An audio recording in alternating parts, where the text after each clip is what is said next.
Disney Storybook Collection.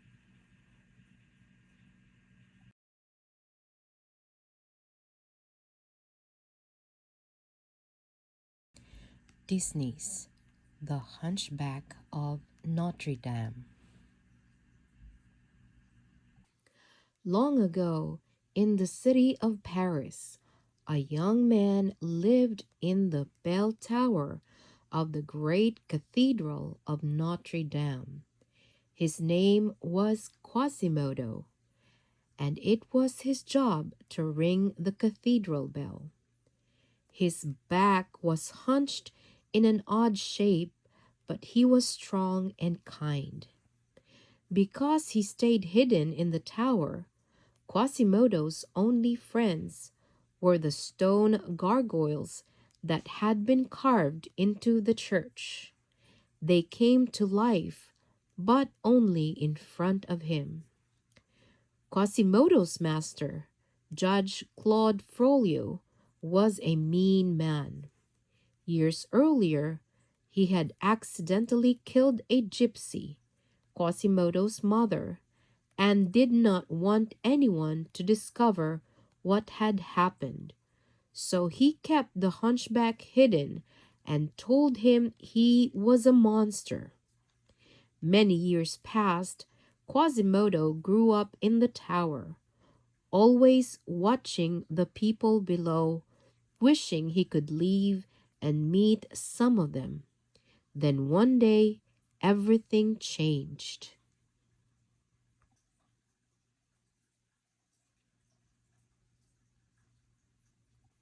Once a year, all of Paris prepared for the day known as the Festival of Fools. On that day, people paraded around the city dressed in scary masks and funny costumes. The person with the best mask was crowned the King of Fools. Up in the cathedral, the gargoyles watched the merriment in the streets below. One of them asked Quasimodo if he had ever thought of leaving the tower. Sure, the hunchback replied, but I'd never fit in. The gargoyles insisted that the festival was the perfect time for him to explore the city. Quasimodo finally agreed and put on a hooded robe to wear as a disguise. Eager to see the world, the hunchback grabbed a rope and swung down into the crowds below. He had never had so much freedom or been so happy. On the streets, everyone was so busy having fun, no one noticed Quasimodo wandering around. He watched the parade and saw many things for the first time. He could not believe how bright and colorful everything looked up close. It was his first trip outside the cathedral, and he was having a perfect day.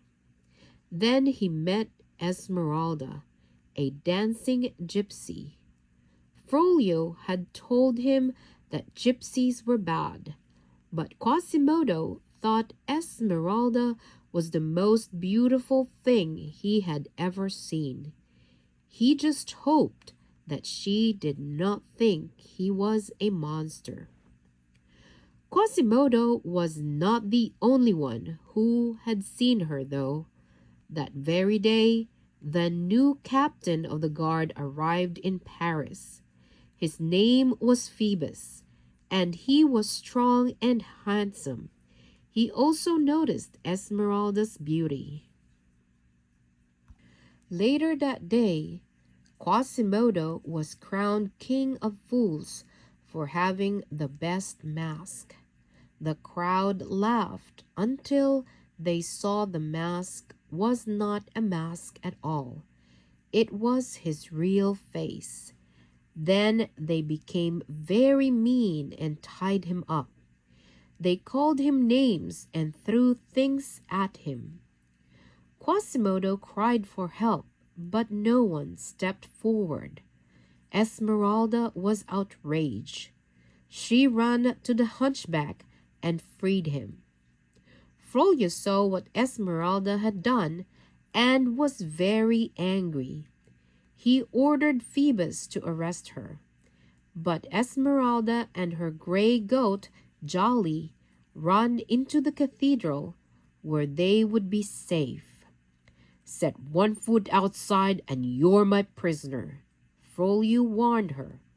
Then he posted a guard at each door. Esmeralda stayed inside and went to find Quasimodo, who had returned to the cathedral, ashamed and embarrassed.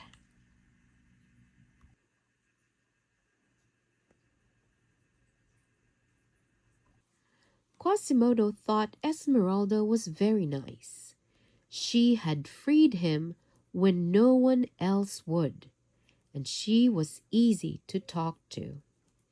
He decided his master must be wrong about gypsies, and if Frollo was wrong about Esmeralda, maybe he had been wrong about Quasimodo too. Maybe he wasn't a monster after all. The hunchback decided to help the beautiful gypsy escape. Quasimodo carried Esmeralda and Jolly down the side of the cathedral.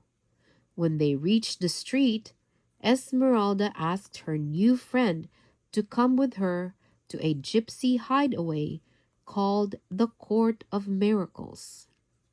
Quasimodo would not leave, so she gave him a special amulet that would help him find her if he ever needed to. "This will show you the way," she promised. "When you wear this woven band, you hold the city in your hand." Then she hurried away. When Frollo learned that Esmeralda had escaped, he ordered Phoebus to burn down the home of anyone who had helped the gypsies or who might be keeping Esmeralda's location a secret. Phoebus refused, so Frollo's soldiers started to set buildings on fire.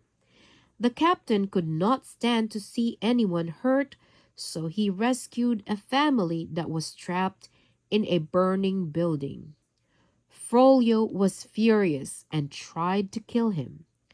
As Phoebus tried to get away, one of Frollo's archers hit him in the back with an arrow.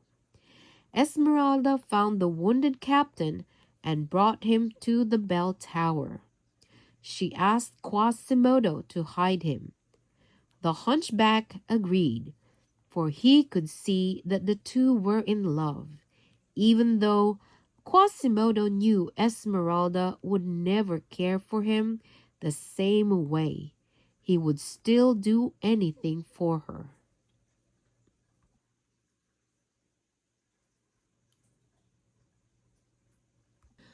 Once Esmeralda left, Frollo went to the bell tower to try and trick Quasimodo into telling him how to find her. "I know where her hideout is," he lied, "and tomorrow at dawn I attack with 1,000 men."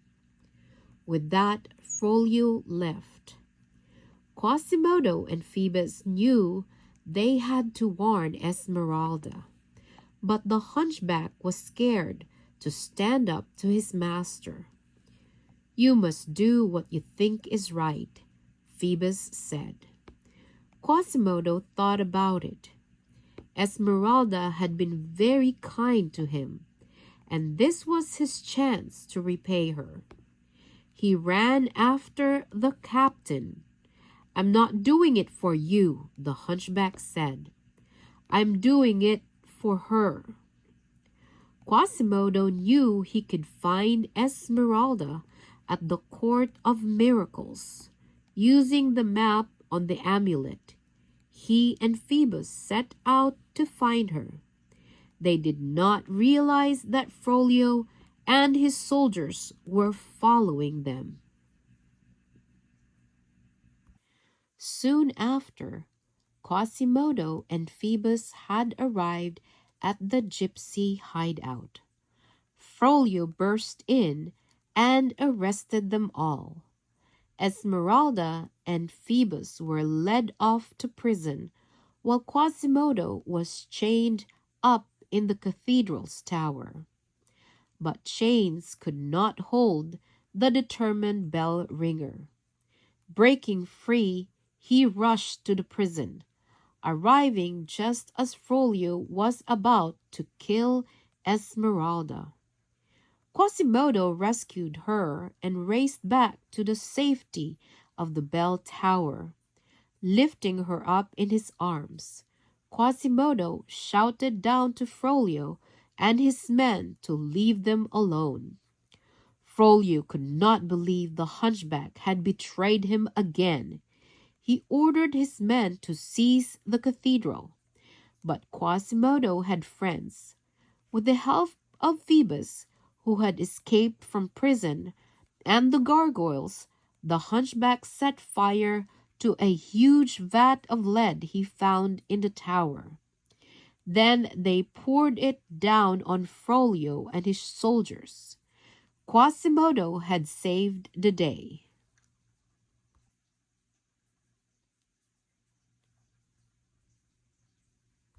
With Frollo defeated, the friends walked out of the cathedral and into the sunlight. A crowd was waiting and they cheered when the hunchback appeared. The bell ringer who had thought he was a monster was now a great hero.